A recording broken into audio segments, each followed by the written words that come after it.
Hi, I'm Jacob DeLong with Inside NHS. This is another edition of Inside NHS. I'm here with Mr. VanVleet, a teacher new to the district, not new to the profession. How are you feeling, Mr. VanVleet? Feeling great. Hello, Warrior Nation. Hope everybody's doing great today. That's a great start. Do you just want to get into the questions then? Shall we? Well, I already mentioned that you were new here at Norwalk, so if you wanted to just get into what was your life like before working here at Norwalk? Well, I mean, my life was meaningless, empty, until I found myself wandering 15 minutes from my home in Des Moines to Norwalk, and now it is fulfilled with the amazing community members and students that I have met at Norwalk High School. Nice. Could you give any detail about that meaninglessness? What kind of career? I was adrift. I was stranded. You had no job before this? Walking the streets. No, it's all a lie. I was a teacher before I came here. Okay. Yeah, sorry. No, that's fine. I just thought it would sound cool, and people would maybe think I was really interesting if I said that. I feel like if there was we all got this to- stuff, but I was just a teacher at another school. That's fine. I feel like if we really get to the heart of it, it doesn't matter if you were homeless or not. You're still going to be interesting. Yeah, I just wanted to have one of those great redemption stories or something, but it's really not like that. It's just I had been a teacher for 14 years and was looking for a new place to teach, and had some really great connections here with people that I'd met earlier in my life, and they had always told me how great it was to teach at Norwalk, and I said I would like to try that. Nice. Now, when you were a kid, was this the job you had planned on? Yeah, definitely. I wanted to be a baseball player, and that, I got good feedback in high school that wasn't going to happen. So then I was in an American history class where I was like, this is pretty cool what this teacher does. I could do that and then maybe still coach baseball since I'm not going to be able to continue my career. So teaching and coaching kind of came together in my junior year, and I looked at the University of Northern Iowa, which was at one point called the Iowa Teachers College, and I was like, okay, that sounds like a good fit, and I just kind of knew that's what I wanted to do. Now, were you always interested in teaching history and that kind of thing, or was it just teaching and then you figured out the specific subject later? Oh, it was history to start, but then as I got more involved, it was psychology, sociology, economics, government, and later geography. So I'm just kind of what we would call all the social studies is where I'm really passionate and interested in. Now, which one of those subjects would you say is your favorite? This is kind of a, maybe surprising, but economics. I usually taught that to seniors, and there was never why are we learning this? Why does this matter? They always seem to be oh, I need to know this stuff because I'm getting ready to be an adult. So it was a really easy class for me to teach because I never had to really convince anybody that it was important to learn. They got that right away. And then I also struggled learning it, so I think maybe I was a better teacher because I kind of understood some of the struggles with it, whereas I have not struggled as much to learn history, so maybe sometimes I don't teach it as well because I don't know where the gaps are going to be. Nice. Yeah. Now, you had worked at other places before working here. Mm-hmm. When you first started working at Norwalk, were there any learning curves at all as far as the way this school system works compared to any other place you had been? Yeah, I mean, there's always a learning curve with just understanding the school culture, and there's a lot of things as a teacher that you want to get to know real fast. Like you want to know the custodians, you want to know the secretaries, and be able to make sure that you can help them do their job. And I feel like those are important relationships. And then it's always kind of tough when you don't know all the teachers in the building yet and what their beliefs are about educational practices, so it takes a while to get to know everybody, but it's been really easy to get to know people here. There's a lot of open doors, and I appreciate that. Nice. Yeah. Now, you mentioned the culture. How would you describe, if in a shortened sentence, the culture of this high school compared to other places you would work? I think that there's high expectations for students here, and that's really important. I think it's important that Kids know that they're cared for and that we're trying to make them better than when they show up to your class. Like, we're trying to help you get where you're going. And so I really feel like there's not a lot of excuses being made here at Norwalk. We have high expectations for kids. Let's go out there and try and help them get there. And I think the kids here feel that way too. They want to work hard and want to get better. And so to me, that's the culture. It's a culture of high expectations, and I think that leads to a lot of success. Nice. Do you have any funny stories from where you worked before? Yeah, I mean, there's a lot of things that I could tell you that are funny. You seem a little reluctant. I do, because you never know how they're going to be, interpreted. But I'll give you one. Okay. My first year, I had a class of just 5 students, and they all were boys, and they were kids that I was coaching in different sports. And so all my other classes were like 25 people, or but then there was just this one class that I don't know what was up with their schedule, but it was the most difficult class I have ever taught. Just five people. And you would think that would be easier, but it was really hard, and it's the only class I feel like I've ever lost my composure with. And it was like in the first month of teaching. And then ever since then, these last 14 years or so, I feel like I've been pretty calm in the classroom. But man, that one day, I can still remember it. I was outside of my body, upset at this class of 5 people. So that's not that funny, but something I remember. Nice. How do you think you've shaped your image as an educator here so far? Oh gosh, that's a deep question. I know. Well, hopefully what I've done so far is built relationships with students and just let them know that I'm happy that they're here, and I'm glad to be here, and that I want them to do well at everything, that I expect them to be able to, reach the standard, and that I will help them do that.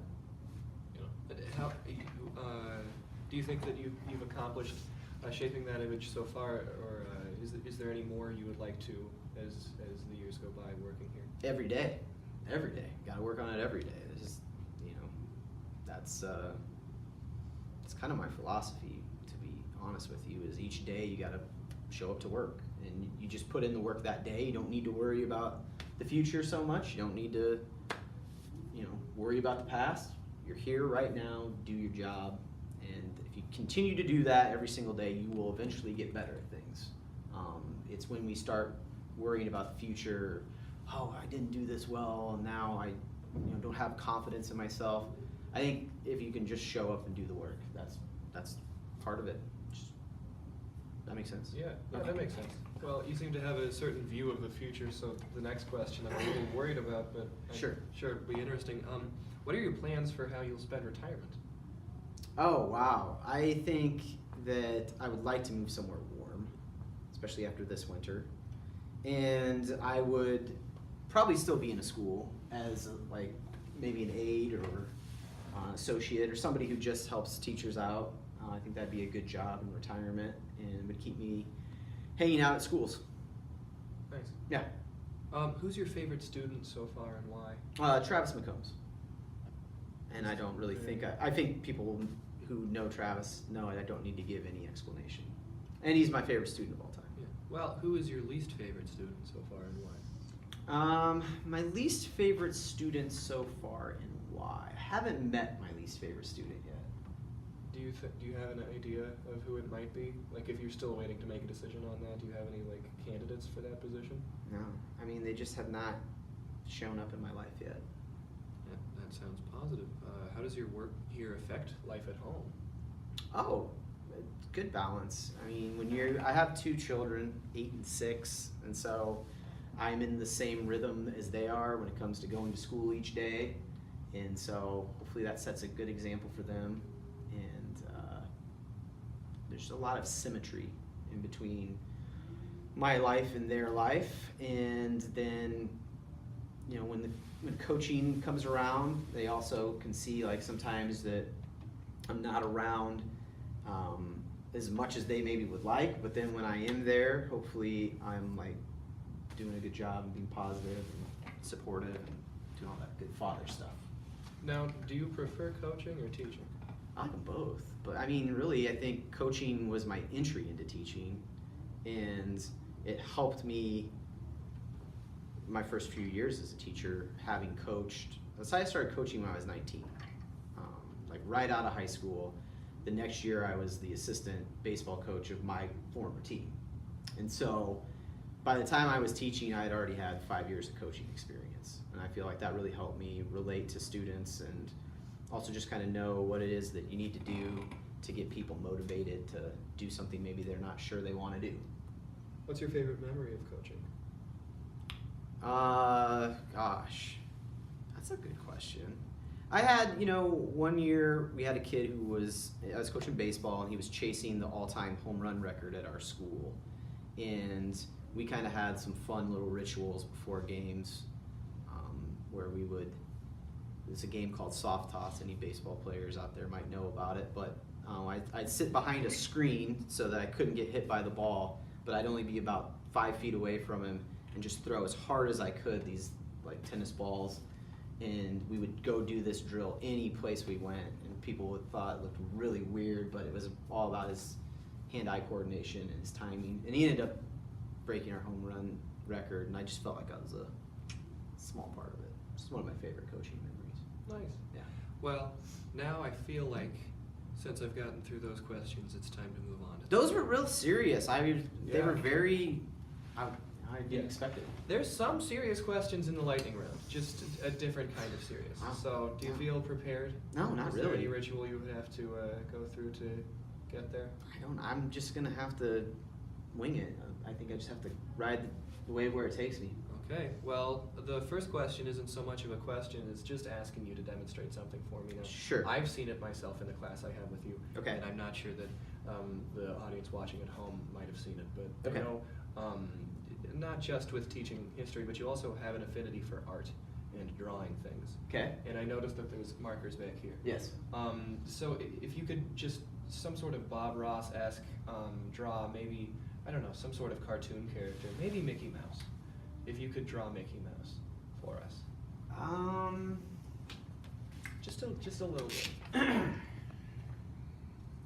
so that's the head maybe, or that's ears, yeah, so that's a head. Okay. Those cartoonish hands, right? Those are hands and arms. Yeah. It's looking really good so far. Thank you. Yeah.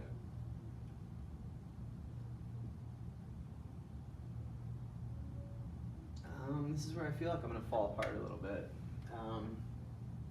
It's doing really well so far. Oh, wow, okay.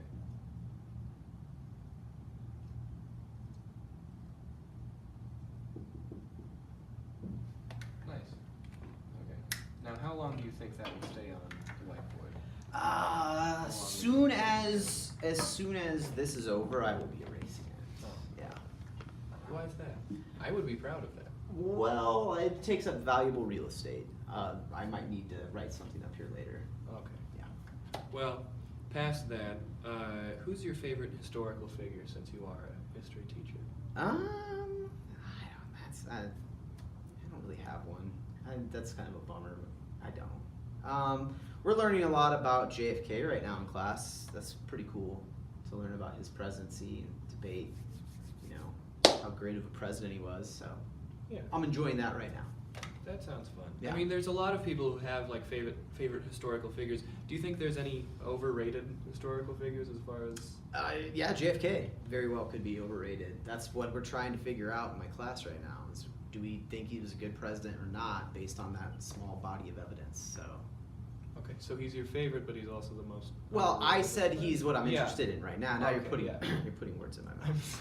sorry, I didn't mean to do that. We can Well. edit that out later. I'm sure that it won't be edited out. No, it's fine. Do you prefer boxers or briefs?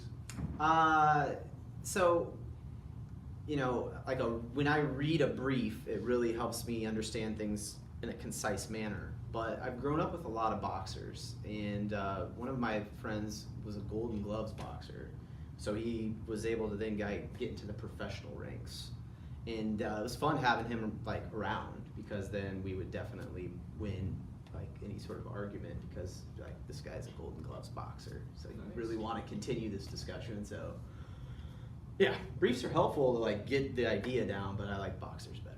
Nice. If you could, and I should mention, this is the only lightning round question I've ever reused, and this is special because you are a social studies teacher. If you could get rid of any country through means I'm not willing to explain, which one would you choose? Get rid of a country. Yeah, just off of the face of the earth. Well, so I don't know that that's possible. I could get rid of the boundaries of a country and allow another country to flourish, perhaps, or I could reunify a country. Yeah, any way of doing that. Which country would you? I don't know. There's a lot of places that need healing, you know, and the divisions that a political border creates. Miss Lowell just said North Korea, so if that helps any. Well, I mean, I've been to Korea, and I think it'd be great if they could be reunified. If there wasn't a North Korea and there was just a Korea, there would be kind of a symmetry in history. That's a bell. And what do I do now with the bell? I'm pretty sure that if you don't want to continue the interview anymore, you could just tell me. But Okay, I think I'm good. No one's coming in. Okay. So, okay. Okay. Sorry. Well, next question. Oh, this is the Rorschach test one. This is the picture for those watching at home. Now, when you look at this image, what do you think of first? Lady Gaga and Bradley Cooper. Okay. Do you have any more comments like on the explanation for that, or is there just? I think everybody gets it. Okay. Yeah. That makes sense. After that, okay. This relates to that. Who would win in a fight between Godzilla and King Kong? I'm not going there. Is that too political? I'm an Iowa basketball fan, so I'm just not going to go there. No. Now, some people have words that make them uncomfortable, like moist or something like that. Oh, Do you have okay. any words that make you uncomfortable just at the sound of them? No. No? The English language is fine with me. There's no word that I'm like, get that away from me. Stop it. No. I don't like swearing a lot. I don't think it's necessary. Yeah. What are your thoughts on people commenting on haircuts or any changes in appearance? Not a big fan. Everybody can see it. I mean, when something's really obvious about somebody, I don't know that we need to comment on it. And then sometimes you can pay somebody a compliment. I think that's nice. But Well, speaking of compliments, I think that you've been a great guest. Oh. And I also think Wow. that that's the end of the lightning round, so that should probably be the end of the interview. I wish it wasn't, because this has been delightful. well, cool guy. I really enjoyed it. Thank you very much. And thank you for coming on. And thank you for watching at home.